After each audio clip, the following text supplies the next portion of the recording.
وبركاته. إن الحمد لله نحمده ونستعينه ونستغفره ونعوذ بالله من شرور أنفسنا ومن سيئات أعمالنا. من يهده الله فلا مضل له ومن يضلل فلا هادي له. أشهد أن لا إله إلا الله وحده لا شريك له وأشهد أن محمدا عبده ورسوله. يا أيها الذين آمنوا اتقوا الله حق تقاته ولا تموتن إلا وأنتم مسلمون. يا أيها الناس اتقوا ربكم الذي خلقكم من نفس واحدة وخلق منها زوجها وبث منهما رجالا كثيرا ونساء. واتقوا الله الذي تساءلون به والأرحام إن الله كان عليكم رقيبا. يا أيها الذين آمنوا اتقوا الله وقولوا قولا سديدا يصلح لكم أعمالكم ويغفر لكم ذنوبكم ومن يطع الله ورسوله فقد فاز فوزا عظيما. أما بعد فإن أحسن الكلام كلام الله وخير الهدى هدى محمد صلى الله عليه وسلم وشر الأمور محدثاتها فإن كل محدثة بدعة وكل بدعة ضلالة وكل ضلالة في النار. Ibu-ibu yang dirahmati Allah, alhamdulillah kita memuji Allah Subhanahu wa taala atas hidayah dan taufik yang Allah Subhanahu wa taala berikan kepada kita di pagi hari ini sehingga kita bisa menghadiri majlisul ilm untuk mendengarkan ayat-ayat Allah dan mendengarkan hadis-hadis Rasulullah sallallahu alaihi wasallam. Semoga apa yang kita dengarkan ini bisa menjadi ilmu yang bermanfaat, yang bisa kita amalkan dan bisa kita sampaikan kepada orang lain, serta bisa menambah timbangan kebaikan kita di sisi Allah Subhanahu wa taala. Ibu-ibu, sebelum kita memulai kajian kita ingatkan bahawa ini adalah hari-hari yang terakhir dari bulan Rajab. Bulan Rajab merupakan salah satu bulan apa ibu-ibu? Bulan haram. Kenapa dinamakan dia bulan haram? Karena kita dilarang oleh Allah Subhanahu wa taala untuk melakukan dosa-dosa di bulan ini. Kita tidak boleh melakukan dosa sepanjang tahun. Selama-lamanya kita tidak boleh melakukan dosa-dosa. Karena perbuatan dosa adalah sesuatu yang dibenci oleh Allah Subhanahu wa taala. Namun di waktu-waktu yang mulia itu kita lebih ditekankan untuk tidak melakukan dosa-dosa. Dan ini merupakan rahmat Allah Subhanahu wa taala kepada kita, di mana Allah Subhanahu wa taala mengadakan waktu-waktu yang mulia. Di waktu-waktu yang mulia ini Allah Subhanahu wa taala menambahkan kepada kita pahala-pahalanya. Allah melarang kita melakukan dosa-dosa. Karena Allah Subhanahu wa taala tahu bahwa kita ini adalah kurang sekali atau sedikit sekali beristighfar, banyak lalai.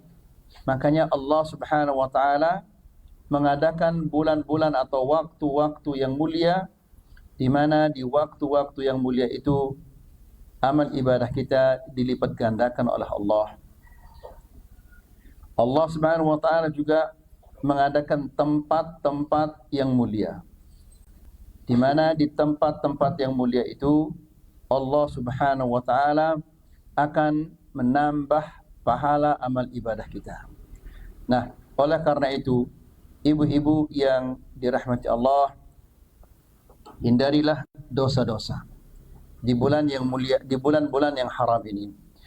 Allah Subhanahu wa taala berfirman, "Inna 'iddatash shuhuri 'indallahi 12 syahran fi kitabillahi yawma khalaqas samawati wal ard minha arba'atun hurum dzalika ad-dinul qayyim fala tadhlimu fihinna anfusakum." Yang artinya adalah sesungguhnya jumlah bulan di sisi Allah Subhanahu wa taala ada 12 bulan. Jadi pembagian 1 tahun menjadi 12 bulan itu adalah pembagian dari Allah, bukan rancangan manusia. Ya, inna iddatash syuhuri 'indallahi 12 syahran fi kitabillah, dalam ketetapan Allah. Sejak kapan itu Allah membaginya? Yauma khalaqas samawati wal ard, sejak Allah menciptakan langit dan bumi.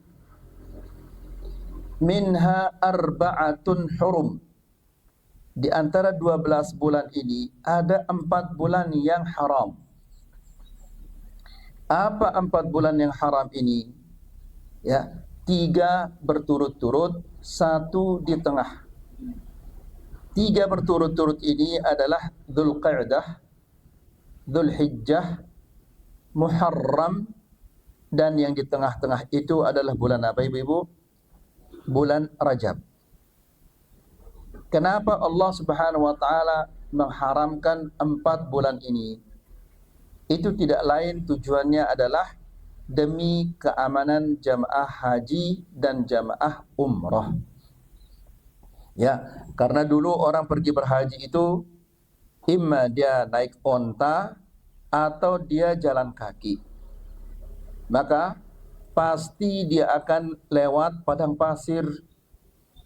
Di padang pasir itu banyak orang Badui, ya, yang tidak punya penghasilan kecuali yang dihasilkan oleh ontanya atau kambingnya. Kalau sudah musim kering, tidak ada apa-apa, mereka akan merampok. Maka diharamkanlah bagi mereka di 4 bulan ini mereka menumpah darah. Mereka diharamkan juga untuk berperang. Mereka diharamkan untuk bertengkar dan melakukan dosa-dosa yang lain. Di bulan Dzulqa'dah, agar jemaah haji itu berangkat dengan aman ke kota Mekah. Di bulan Dzulhijjah, agar mereka tenang melakukan haji. Di bulan Muharram, agar mereka aman pulang ke desa mereka masing-masing. Kemudian di bulan Rajab, agar mereka aman melakukan umrah. Ya, melakukan umrah, kemudian kembali lagi. Kemudian ibu-ibu yang dirahmati Allah, tidak ada amalan-amalan yang khusus untuk bulan Dzulhijjah ini. Tidak ada solat yang khusus untuk Dzulhijjah, tidak ada puasa khusus untuk Dzulhijjah, tidak ada sedekah khusus untuk Dzulhijjah, atau umrah yang khusus untuk Dzulhijjah, tidak ada. Tapi karena ini adalah bulan yang haram, kita dianjurkan untuk memperbanyak ketaatan dan menjauhkan segala bentuk-bentuk dosa. Kemudian di bulan ini tanggal 27 atau malam 27, banyak kaum muslimin merayakan suatu perayaan yang tidak pernah dicontohkan oleh Rasulullah sallallahu alaihi wasallam. Apa perayaan itu, Ibu? Isra dan Mi'raj. Ya, ini adalah perayaan yang tidak ada contohnya dari Rasulullah sallallahu alaihi wasallam.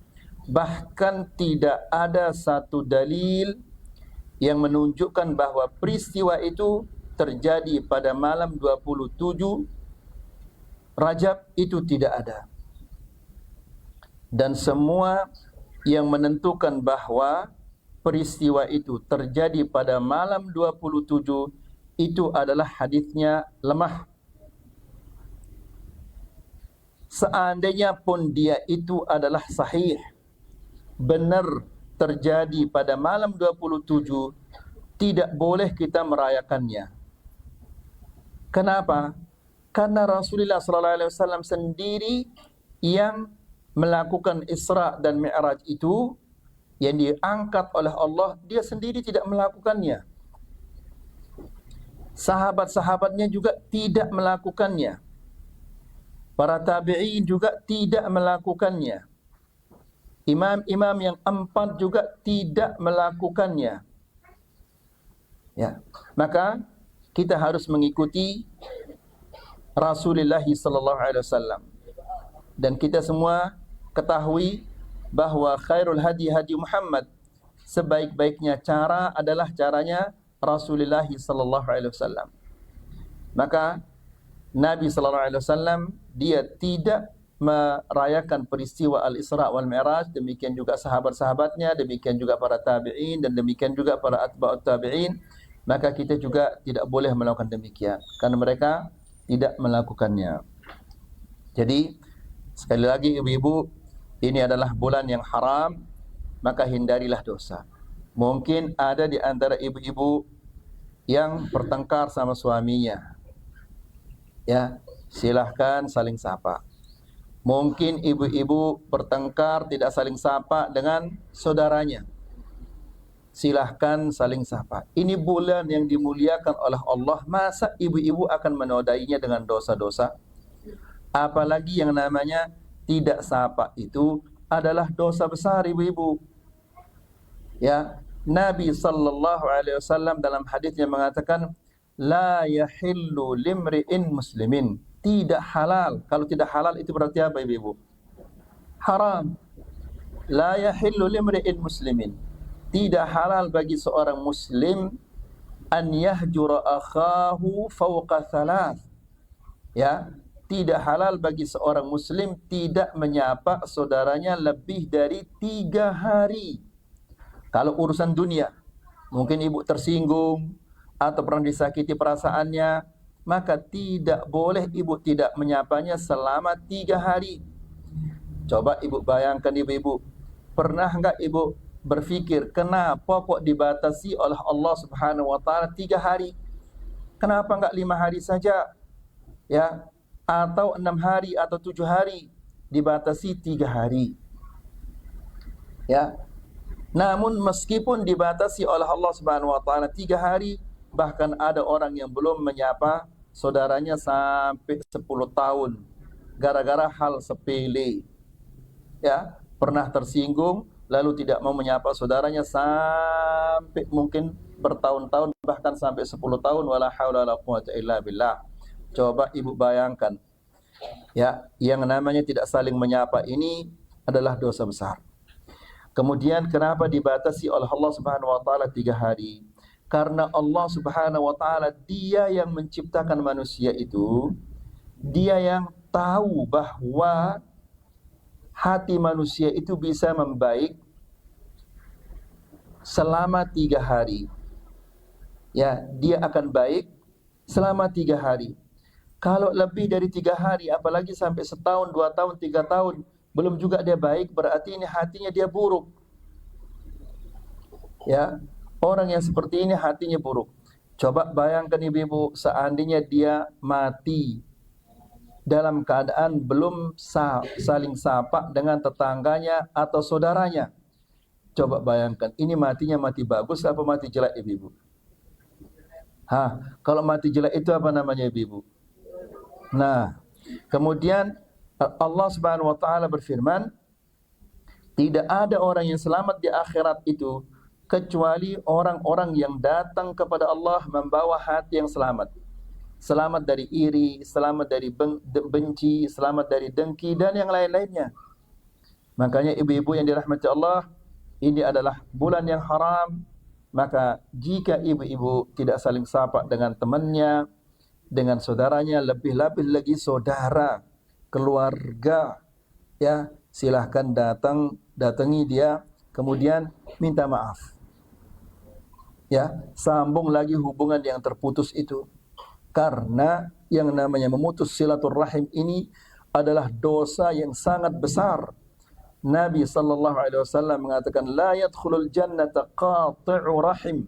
Tidak akan masuk surga orang-orang yang memutus tali silaturrahimnya. Ya, bukan berarti dia kafir, tapi dia lama di neraka. Ya, jadi seorang muslim dia dibolehkan untuk putus hubungan dengan saudaranya, tidak saling sahabat dengan saudaranya dalam urusan dunia. Hanya berapa hari, Ibu? Berapa hari? 3 hari. Setelah itu maka dia akan berdosa terus kalau dia tidak saling sahabat dengan saudaranya atau dengan temannya. Lebih lagi kalau dengan keluarganya. Itu adalah dosanya sangat besar. Fahami, Ibu? Kemudian setelah ini, setelah bulan Rajab, ada bulan apa? Bulan Sya'ban. Jadi bulan Sya'ban ini adalah bulan pemanasan untuk bulan apa? Bulan Ramadan. Jadi kalau bukan dari sekarang ibu-ibu mulai pemanasan, kapan kita akan memulainya? Jadi dari sekarang, dari bulan Rajab, hindarilah segala sesuatu yang dilarang oleh Allah Subhanahu wa taala. Kemudian di bulan Sya'ban banyak-banyak berpuasa, banyak-banyak baca Quran, sehingga nanti apabila tiba bulan Ramadan, puasa itu sudah enteng bagi ibu-ibu, baca Quran juga sudah enteng, kemudian salat malamnya juga sudah enteng, baca zikirnya juga sudah enteng. Para ulama mengatakan bulan Rajab ini adalah ibarat angin. Kemudian bulan Sya'ban itu adalah mendungnya. Kemudian bulan Ramadan itu adalah hujannya. Kemudian kapan kita memetik hasilnya? Yaitu di bulan Syawal. Karena di bulan Syawal itu malaikat-malaikat akan membawa catatan. Catatan tentang keberhasilan kita menjaga perintah-perintah Allah di bulan Ramadan, atau dia membawa catatan bahwa kita ini gagal, tidak berhasil menjaga perintah-perintah Allah Subhanahu wa taala dan menjauhkan larangan-larangannya. Jadi ibu-ibu yang dirahmati Allah, dari sekarang jauhilah dosa-dosa sepanjang tahun. Tidak boleh kita melakukan dosa-dosa. Tapi bulan ini ditekan oleh Allah Subhanahu wa taala untuk tidak melakukan dosa-dosa. Ya.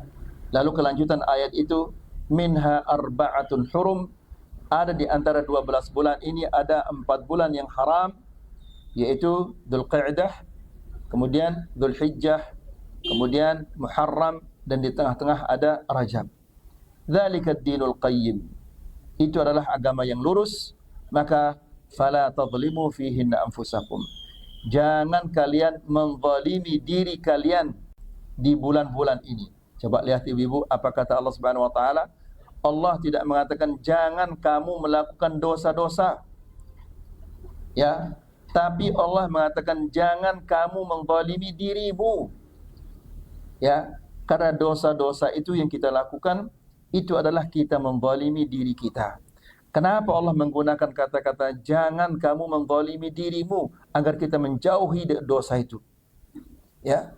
Jadi ingat ini ibu-ibu, setiap kali ibu melakukan dosa, berarti itu ibu menzalimi diri ibu sendiri. Ibu merugikan diri ibu sendiri. Jadi sekali lagi saya ingatkan ibu-ibu, mungkin ada di antara ibu-ibu yang tidak saling sapaan dengan saudaranya. Ini adalah bulan mulia, jangan dinodai dengan dosa-dosa seperti itu. Jangan mengikuti hawa nafsunya, ikuti keinginan hati, lalu melanggar perintah-perintah Allah Subhanahu wa taala.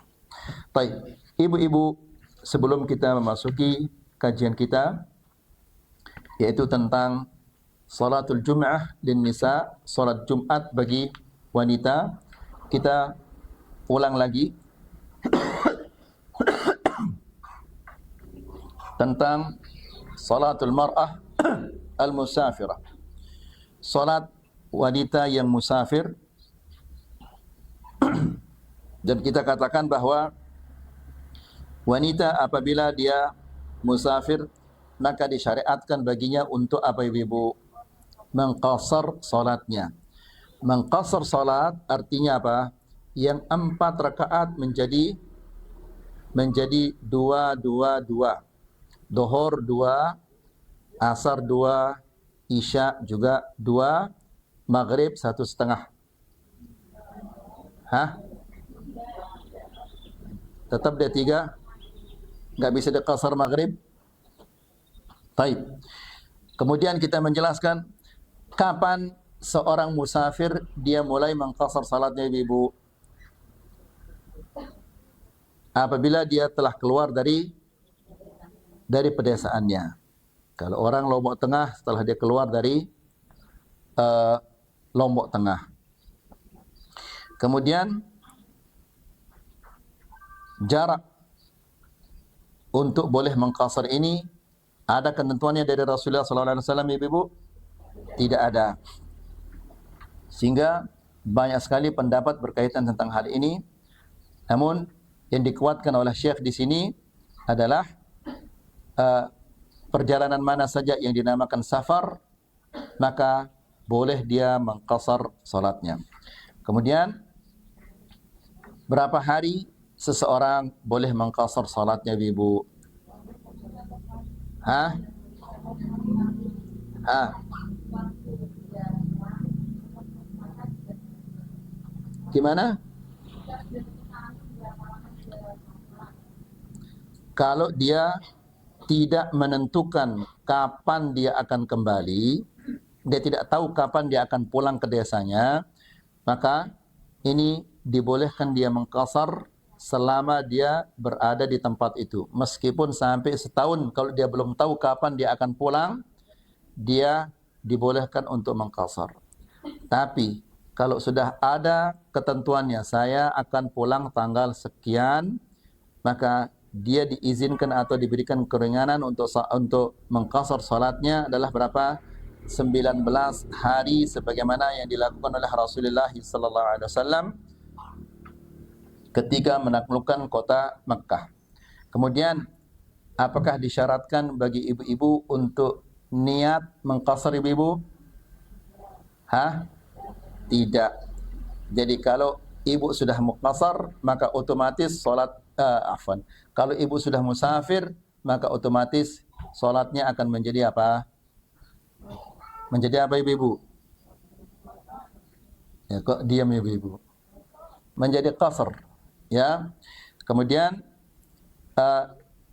jika seorang musafir dia menjadi makmum bagi orang yang muqim.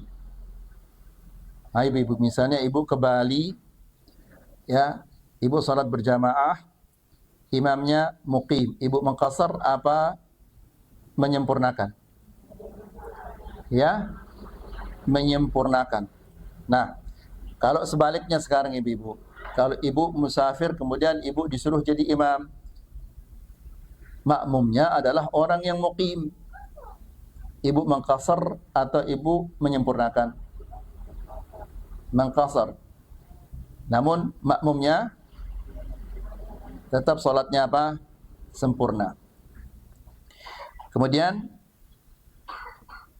seandainya ini murajaah ibu-ibu, ya. Seandainya ibu salat berjamaah yang menjadi imam adalah orang muqim, salat zuhur misalnya, ibu masbuk 2 rakaat. Ya, ibu masbuk 2 rakaat. Begitu 2 rakaat, imamnya salam. Apakah ibu ikut salam? Hah? Dilanjutkan apa dia salam ibu-ibu? Lanjutkan. Kenapa ibu-ibu? Hah? Karena kita bermakmum dengan orang yang muqim. Innama ju'ilal imamu liyutamma bihi. Imam itu diadakan supaya dia diikuti. Kemudian orang yang musafir diberikan dia juga keringanan untuk tidak melakukan apa ibu-ibu? Sunnah. Sunnah yang mana?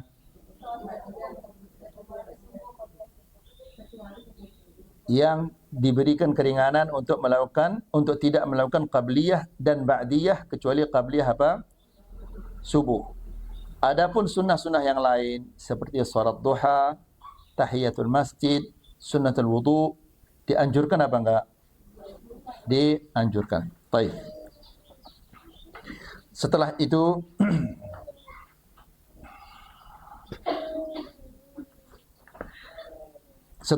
kita memasuki menjamak salat. Menjamak salat ini karena apa Ibu? Karena ada apa? Karena ada keperluan. Seperti dia musafir atau dia ada keperluan-keperluan yang lain, boleh dia menjamak meskipun dia tidak musafir. Ya, seperti apa contohnya Ibu? Kalau orang sedang berjamaah di masjid salat zuhur, tiba-tiba hujan turun, maka orang-orang yang di masjid diberi mereka keringanan untuk menjamak antara zuhur dan asar. Baik. Jelas ini Ibu? Tapi apakah mereka mengqasar salat mereka? Hai Ibu. Kenapa? Karena mereka ini adalah orang-orang yang apa? Yang muqim, tidak musafir. Baik, sekarang kita memasuki salatul jum'ati lin nisa. Salat Jumat bagi wanita. Yang pertama,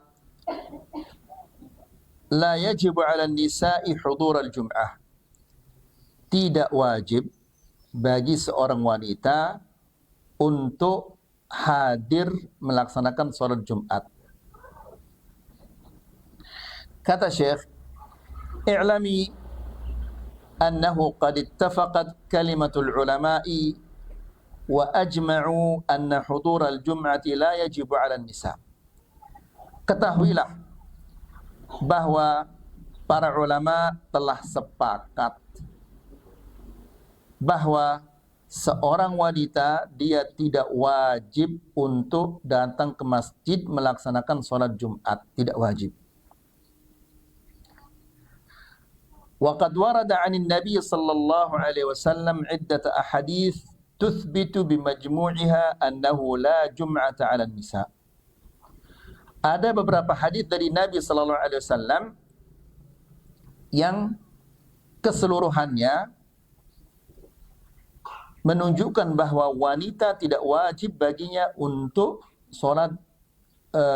hadir ke masjid melaksanakan salat Jumat. Di antaranya adalah hadis Tariq bin Shihab. Dari Nabi sallallahu alaihi wasallam dia mengatakan, "Al-jum'atu haqqun wajibun 'ala kulli muslimin." Jumat itu adalah hak yang wajib dilaksanakan oleh setiap muslim secara berjamaah, kecuali 4 orang yang tidak wajib melaksanakan salat Jumat. Ya, jadi salat Jumat ini kata Rasulullah hakun wajib, hak yang wajib dia tunaikan. Ya, secara berjamaah. Kecuali 4 orang. Yang pertama, abdun mamluk, budak sahaya. Yang kedua, awim mra'ah, seorang wanita. Yang ketiga, awsabi, anak kecil. Yang keempat, aw maridin, orang yang sakit. Jadi ini adalah 4 orang yang tidak wajib bagi mereka untuk hadir atau naik ke masjid melaksanakan salat Jumat. Yang pertama adalah budak sahaya. Dia sehat, ya, tetap saja dia tidak wajib ke masjid untuk salat Jumat. Demikian juga wanita. Demikian juga anak yang kecil. Meskipun dia mampu, kemudian dia dekat rumahnya dari masjid, dia tidak wajib ke masjid untuk melakukan salat Jumat. Demikian juga orang yang sakit. Yang kedua,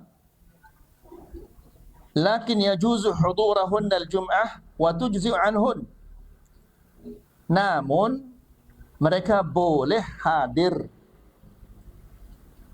Yang pertama tadi ibu-ibu apa? Dia tidak wajib, tapi dia boleh hadir melaksanakan salat Jumat. Dan apabila dia sudah salat Jumat, maka dia tidak perlu lagi melaksanakan salat apa? Salat zuhur. Kata Syekh, ajma'a ahlul ilmi ala anna al-mar'ata idha hadaratil jum'ah wa sallat ma'al imam. Sepakat para ulama bahwa apabila seorang wanita datang ke masjid kemudian dia salat Jumat, faqad ajza'aha hadha fala tusalli dhuhr, maka ini adalah sudah sesuatu yang sudah cukup, dia tidak perlu lagi melaksanakan salat zuhur. Ya. Waqad kana an-nisa'u 'ala 'ahdi Rasulillah sallallahu alaihi wasallam yahdurna ma'ahu al-jum'ah. Para wanita di zaman Rasulullah sallallahu alaihi wasallam mereka datang dan menghadiri salat Jumat. Ya, di zaman Rasulullah sallallahu alaihi wasallam mereka hadir dan melaksanakan salat Jumat. Di antaranya adalah hadis Ummu Hisham bintul Harith. Ummu Hisham bintul Harith ini mengatakan, hafiztu qaf min fi Rasulullah sallallahu alaihi wasallam yakhutubu biha kulla jum'ah. Nah, perhatikan ini ibu. Ini wanita ini hebatnya luar biasa. Apa kata ibu ini? Dia mengatakan, aku hafal, bukan menghafal. Aku hafal surat Qaf. Bagaimana awal ayatnya ibu?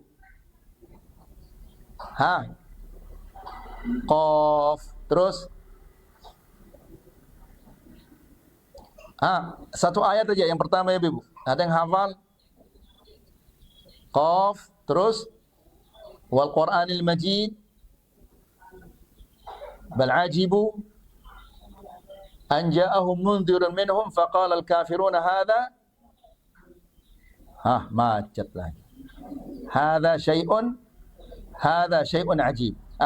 Wanita ini mengatakan, aku hafal surat Qaf. Ya, dari mulutnya Rasulullah sallallahu alaihi wasallam di saat dia khutbah. Jadi Nabi sallallahu alaihi wasallam dia tidak bisa menulis, dia tidak bisa membaca. Jadi kalau khutbah itu dia tidak bawa teks ibu. Ya, maka dia bacakan ayat-ayat Allah Subhanahu wa taala seperti yang disebut, yang dijelaskan atau diceritakan oleh ibu ini, oleh wanita ini. Dia mengatakan, saya hafal surat Qaf dari mulutnya Rasulullah sallallahu alaihi wasallam pada saat dia khutbah. Perhatikan, pada saat dia khutbah. Ini menunjukkan bahwa dia itu datang ke masjid dan hadir di saat Nabi sallallahu alaihi wasallam khutbah. Dan khutbahnya Rasulullah sallallahu alaihi wasallam adalah dengan cara membaca surat Qaf. Faham ibu-ibu? Faham insyaallah ya? Nah, lihat ibu-ibu yang dirahmati Allah, bagaimana wanita ini sampai bisa menghafal surat Qaf. Hanya dia mendengarnya ketika Nabi sallallahu alaihi wasallam khutbah membaca surah ini. Kemudian ada seorang ibu yang lainnya juga namanya Amrah. Ya, namanya Amrah. Dia mengatakan, Amrah ini mengatakan, akhadtu Qaf wal Qur'anil Majid. Aku hafal surat Qaf wal Qur'anil Majid min fi Rasulillah sallallahu alaihi wasallam yaumal jum'ati wa huwa yaqra'uha. Dari mulutnya Rasulullah sallallahu alaihi wasallam pada hari Jumat di saat ia membacanya di khutbahnya. Kira-kira ibu-ibu bisa begitu ibu? Hai ibu-ibu, bisa enggak dibacakan Surat Qaf, jangankan surat Qaf. Amma tasa'alun, bisa ibu menghafalnya ibu? Bisa ibu? Kenapa semua momot ini ibu? La ilaha illallah. Baik. Kemudian, jadi kedua hadis ini menunjukkan bahwa wanita-wanita di zaman Rasulullah SAW mereka juga apa? Hadir untuk apa? Salat Jumat. Kemudian yang ketiga, al-isti'dadu lil Jum'ati idza aradti huduriha. Bersiap-siap jika engkau ingin menghadiri salat Jumat. Maksudnya apa persiapan-persiapan yang kita lakukan untuk jika kita ingin menghadiri salat Jumat? Yang pertama adalah al-ghusl, mandi.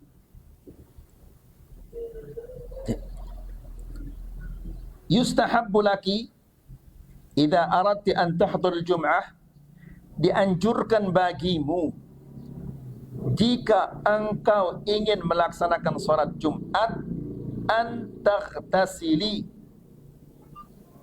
ya, agar engkau mandi kalau engkau ingin menghadiri salat Jumat. Li'umumi qaulihi sallallahu alaihi wasallam, berdasarkan keumuman hadis Nabi sallallahu alaihi wasallam yang mengatakan idza arada ahadukum ayyatiyal jum'ata falyaghtasil.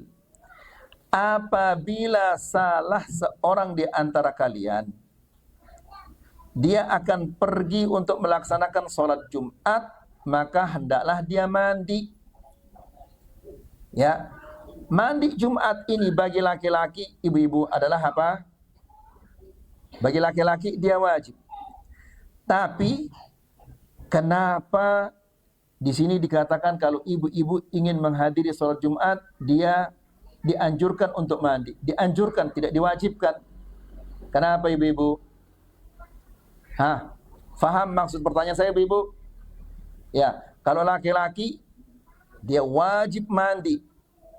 Tapi kalau seorang wanita, jika dia akan ke masjid untuk melaksanakan sholat Jumat, dianjurkan baginya untuk mandi, mustahab. Kenapa dia dianjurkan, kok laki-laki diwajibkan ibu-ibu? Diwajibkan berarti kalau dia tidak mandi berdosa dia. Kenapa ibu-ibu? Karena sholat Jumat itu tidak wajib bagi wanita. Ya, maka mandinya pun tidak wajib. Yang wajib itu adalah laki-laki. Kemudian qala Malik, Al-Imam Malik mengatakan, laisa 'alal 'abidi wala 'alan nisa wala 'alas sibyani jum'ah. Ya, tidak wajib bagi budak, wanita, anak-anak untuk melaksanakan salat Jumat. Faman syahidaha, akan tetapi jika mereka ingin hadir ke masjid untuk melaksanakan salat Jumat, maka hendaklah mereka mandi terlebih dahulu. Ya. Faedah, kata Syekh, di sini ada faedah. Yujzi'u ghuslaki lil jum'ah qabla adh-dhahab walau min ba'd al-fajr. Ya. Jadi, seorang wanita jika dia ingin ke masjid untuk melaksanakan salat Jumat, dia sudah berniat untuk ke masjid salat Jumat, boleh dia mandi setelah salat subuh. Ya, mandinya setelah salat subuh itu sudah cukup baginya sebagai mandi hari Jumat. Fa idza ightasalat ba'da al-fajri, apabila dia mandi setelah salat subuh, thumma ahdathat, lalu batal wudunya, fayakfikil wudu, cukup dia wudu, tidak perlu dia mandi lagi.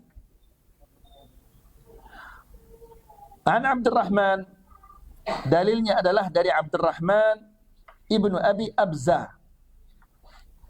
Dari Abdurrahman ibnu Abi Abza, Abdurrahman ini dia adalah seorang sahabat. Dia mengatakan annahu kana yaghtasilu yaumal jum'ah, bahwa dia mandi pada hari Jumat, thumma yuhdits, kemudian dia batal wudunya, fayatawadda wa la yu'idul ghusl. Lalu dia mandi, kemudian dia hadas, namun dia tidak mengulangi lagi mandinya. Ya.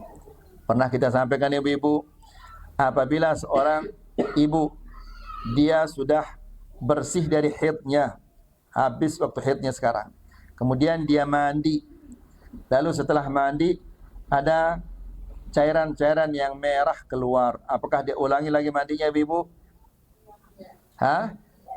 Tidak. Jadi apabila ibu sudah melihat lendir yang putih, ya, kemudian ibu merasakan bahwa dia sudah kering, kemudian ibu mandi, nanti setelah mandi ada cairan-cairan yang merah yang keluar, maka tidak perlu lagi ibu mengulangi mandinya, karena itu adalah sisa-sisa darah yang belum keluar.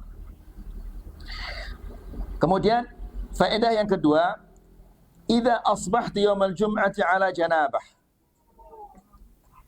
Jika engkau di pagi hari pada hari Jumat engkau junub,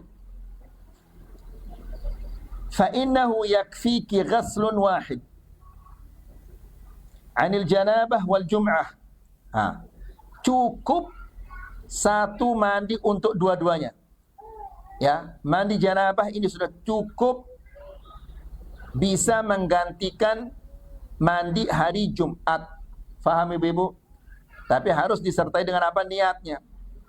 Ya, ketika dia janabah, kemudian dia mau mandi janabah, dia niatkan ini juga sebagai mandi apa? Hari Jumat. Maka ini cara demikian itu dibolehkan.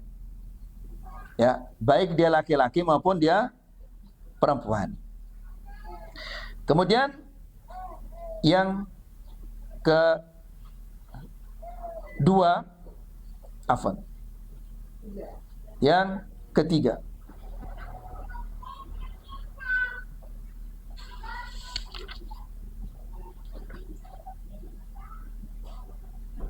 mandi. Yang 1, 2 tadi itu adalah berkaitan tentang mandi. Yang kedua, at-ta'addub bi adabil khuruj ila al-masjid. Berpegang dengan etika-etika menuju ke masjid. Dan etika-etika ini ibu-ibu, adab-adab ini sudah kita sampaikan semuanya. Di antaranya adalah etika atau adab bagaimana seorang wanita ketika dia akan naik ke masjid. Yang pertama, dia menghindari wangi-wangian dan perhiasan, karena dia akan pergi beribadah, bukan pergi pesta. Maka dia hindari perhiasan-perhiasan dan wangi-wangian. Kemudian yang kedua, ini etika keluar rumah menuju ke masjid ibu. Yang kedua, membaca doa ketika keluar dari rumah. Apa doanya ibu-ibu? Ayo. Bismillahi tawakkaltu ala Allah wala hawla wala quwwata illa billah.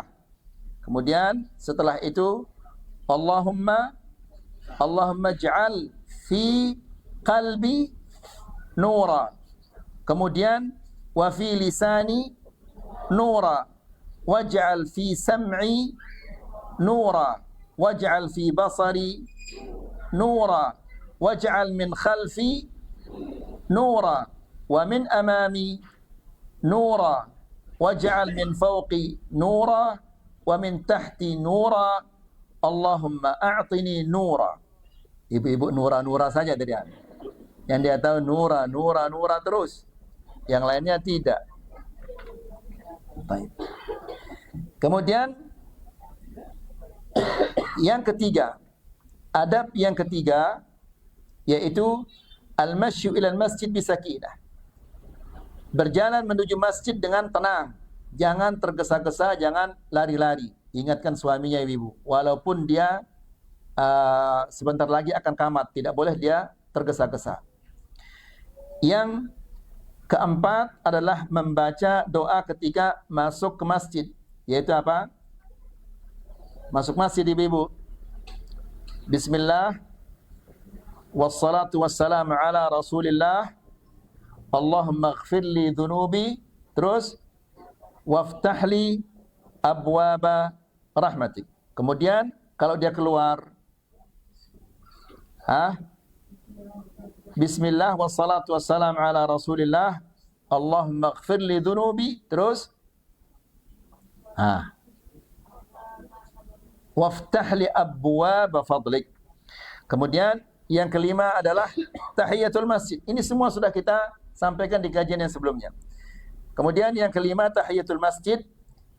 Yang keenam, tidak boleh melaksanakan salat nafilah ketika qamat sudah dikumandangkan. Ya, seandainya ibu sedang melaksanakan qabliyah baru 1 rakaat, tiba-tiba muadzinnya qamat, boleh ibu lanjutkan salatnya? Tidak boleh, tapi dihentikan salatnya kemudian ikuti imam.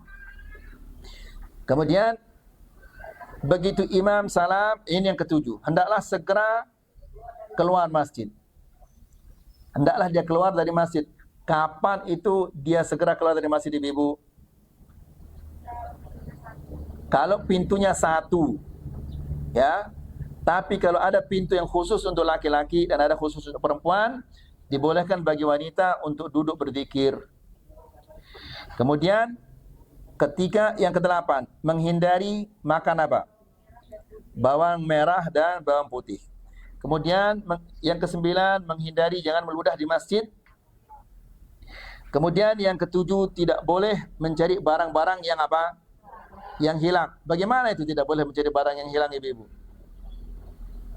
Berarti kalau ibu sandalnya hilang, tidak boleh ibu mencarinya? Bagaimana itu ibu-ibu? Ya, yang dimaksud di sini adalah, yaitu dia mengatakan, ibu-ibu, ada enggak ibu melihat sandal mereknya ini sekiwai dia hilang, warnanya merah? Itu tidak boleh. Tapi kalau ibu diam cari dia, tidak apa-apa. Kemudian kalau ada orang jual beli di masjid, apa kita katakan kepadanya? Semoga Allah Subhanahu wa taala tidak memberikan keuntungan bagi perniagaanmu. Kalau ada orang mencari barang-barang yang hilang, yang mengatakan, ibu-ibu, siapa yang melihat sandal warna merah? Maka kita katakan apa? Semoga Allah Subhanahu wa taala tidak mengembalikannya, atau semoga engkau tidak menemukannya. Kemudian yang ke-11, tidak boleh mengangkat suara. Ya, kalau berbicara kecil-kecil suaranya. Jangan seperti orang Afrika ibu-ibu. Di masjid bicara saja, itu dia bicara biasa kayak orang bertengkar. Ya. Kemudian yang ke-12, boleh makan, boleh minum atau tidur di masjid dengan catatan apa? Tidak boleh mengotorinya. Itu semua etika ketika berangkat ke masjid. Kemudian yang ketiga, at-tabkiru ilal masjid. Awal datang ke masjid. Nah, ini ingatkan suaminya ibu-ibu di hari Jumat agar dia awal datang ke masjid. Ya. Namun sangat disayangkan, banyak sekali orang-orang yang mau awal ke masjid, namun ternyata masjid jam 10:30 belum dibuka. Bagaimana orang akan awal datang ke masjid sementara 10:30 saja masjidnya belum dibuka? Ya. Apa dalilnya? Dalilnya adalah an Abi Hurairah radhiyallahu taala anhu. Dari Abi Hurairah radhiyallahu taala anhu, dia mengatakan, qala Rasulullah sallallahu alaihi wasallam. Rasulullah sallallahu alaihi wasallam mengatakan, "Idza kana yaumul jum'ah," apabila pada hari Jumat, kana ala kulli babin min abwabil masjidi malaikah, maka di setiap pintu-pintu masjid itu ada malaikat. Ya, Dia ngapain malaikat-malaikat ini? Yaktubunal awwala fal awwal. Mereka menulis nama orang yang hadir satu persatu, siapa yang awal datang. Ya, maka ibu-ibu yang dirahmati Allah, ingatkanlah suaminya agar jangan dia telat. Ya, jangan dia telat naik ke masjid. Kalau para sahabat dahulu, mereka kalau mau naik ke masjid, mereka bawa obor, ibu-ibu. Karena masih gelap, sehingga mereka bawa obor. Abdullah ibnu Abbas selesai salat subuh, kemudian dia langsung pulang sebentar, kemudian dia naik ke masjid. Begitu, padahal ini masih gelap, ibu-ibu. Begitu dia sampai ke masjid, ditemukan ada satu orang di masjid. Ada salah seorang yang telah mendahuluinya. Dia kecewanya luar biasa. Padahal ada satu orang saja. Ya, baru ada satu orang, dia kecewanya luar biasa karena ada orang yang telah mendahuluinya. Kemudian jadi malaikat-malaikat itu di setiap pintu-pintu masjid mencatat nama orang-orang yang datang ke masjid satu persatu, siapa di antara mereka yang awal datang ke masjid. Kalau ibu-ibu sayang kepada suami, suruh dia segera naik ke masjid agar dia tercatat sebagai orang yang awal datang ke masjid. Jadi mungkin dari malamnya sudah disiapkan bajunya, sarungnya, sepatunya, disiapkan dia. Ya, kemudian dari begitu dia naik ke masjid langsung sudah siapkan sarapan paginya, nasi gorengnya dan yang lain ini. Begitu dia pulang, ya, langsung suruh dia sarapan, mandi, kemudian kasih dia jubahnya. Silahkan Pak, naik ke masjid sana. Ya. Kemudian faida jalasal imamu, apabila imam itu sudah duduk, ya, maka malaikat-malaikat yang tadi ditutup tawau as-suhuf, ditutup bukunya. Kemudian waja'u yastami'una dzikr, lalu mereka masuk ke masjid, malaikat-malaikat ini ibu, untuk mendengarkan mendengarkan khutbah. Ya, Nabi SAW mengatakan pada hari Jumat, barang siapa yang datang di awal waktunya, maka dia sama seperti orang yang menyembelih ibu? Onta, kemudian dibagi-bagi dagingnya. Waktu yang kedua sama seperti orang yang menyembelih seekor sapi. Yang ketiga sama seperti orang yang menyembelih seekor kambing. Yang keempat seperti orang yang menyembelih seekor ayam. Kemudian yang kelima seperti orang yang membagi telur. Ya.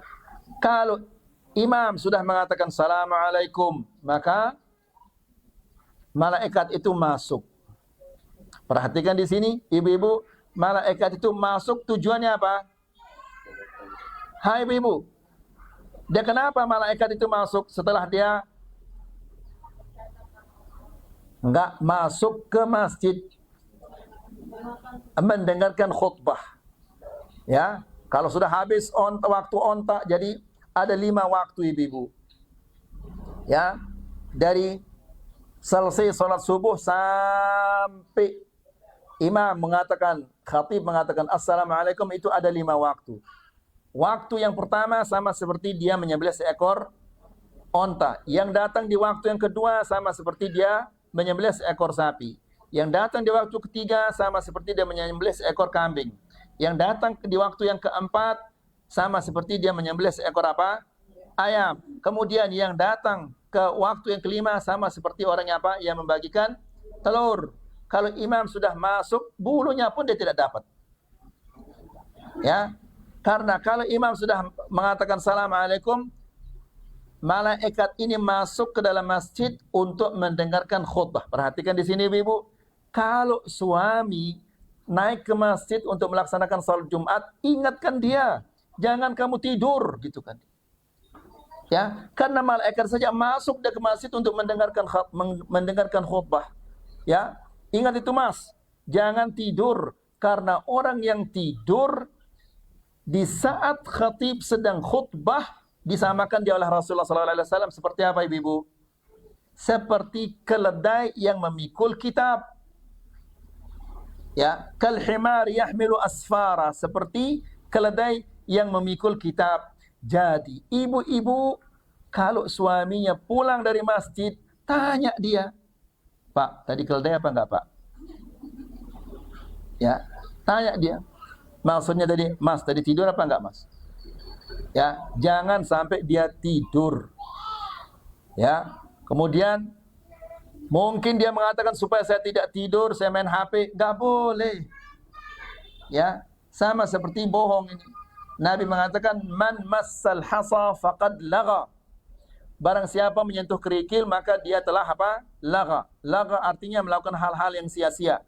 Wa man lagha, dan barang siapa yang melakukan hal sia-sia, fala jum'atalah, tidak ada pahala Jumat baginya.